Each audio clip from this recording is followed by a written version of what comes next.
заключением вот этого соглашения об урегулировании вопросов двойного гражданства мы получаем дополнительный импульс для подобного сотрудничества. Вот, сотрудничество в этом формате. Сегодня уже налажено взаимодействие по обмену информацией.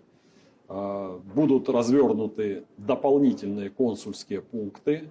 Это уже прерогатива МИДа России и посольства Российской Федерации в Республике Абхазия. Их будет несколько на территории Республики Абхазия, потому что мы прогнозируем, что довольно значительное количество наших граждан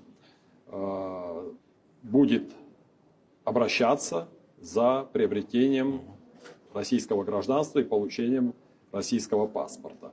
Поэтому сейчас самое важное, эти вопросы обсуждались и на сегодняшней встрече с министром иностранных дел России.